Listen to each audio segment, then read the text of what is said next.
Hi friends, night dinner பார்த்தீங்கன்னா ஸ்பெஷலாக செஞ்சுருக்கேன் உளுந்து தோசை ஃப்ரெண்ட்ஸ். அதில் பார்த்தீங்கன்னா உளுந்து உடைச்ச உளுந்து முதல்ல எண்ணெயில் வறுத்துக்கணும் ஃப்ரெண்ட்ஸ். அதுக்கப்புறம் வெங்காயம் போட்டுக்கணும். அதுக்கப்புறம் பார்த்தீங்கன்னா கொத்தமல்லி சின்ன சின்னதாக குட்டி குட்டியாக பீஸாக நறுக்கி போட்டுக்கணும் ஃப்ரெண்ட்ஸ். அதுக்கப்புறம் பார்த்தீங்கன்னா கேரட்டு, அதுக்கப்புறம் பார்த்தீங்கன்னா முட்டை. ஹாய் காய்ஸ், இன்றைக்கி எங்கள் வீட்டில் டின்னர் ஸ்பெஷல் என்னென்னு பார்த்தீங்கன்னா உளுந்து தோசை. அந்த உளுந்து தோசை நார்மலாக ப்ளெயினாக எடுக்கலாமல் அதில் கொஞ்சம் டிஃப்ரெண்ட்டாக இருக்கட்டும்னு கேரட்டு வித் கொத்தமல்லியும் துருவி போட்டிருக்கோம்.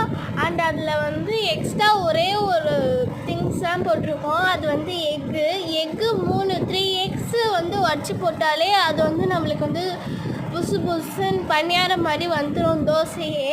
அது அதுக்கப்புறம் தேவையான உப்பு சேர்த்துக்கணும் ஃப்ரெண்ட்ஸ். இது பார்த்தீங்கன்னா இந்த ரெசிபி செம்ம டேஸ்ட்டாக இருக்குது. பட் நம்ம என்னென்னு பார்த்தீங்கன்னா தோசை போட்டு சாப்பிட்லாம், குழி பணியாரம் மாதிரி கூட செஞ்சு சாப்பிட்லாம். இதுக்கு என்னென்னு பார்த்தீங்கன்னா பூண்டு சட்னி தாங்க ஃப்ரெண்ட்ஸ், செம்மையாக இருக்குது. இன்றைக்கி நாங்கள் ரெசிபி செஞ்சு பார்த்தோம். பிடிச்சிருந்தா லைக் பண்ணுங்கள், மறக்காமல் சப்ஸ்கிரைப் பண்ணிவிடுங்க, கமெண்ட் பண்ணிவிடுங்க.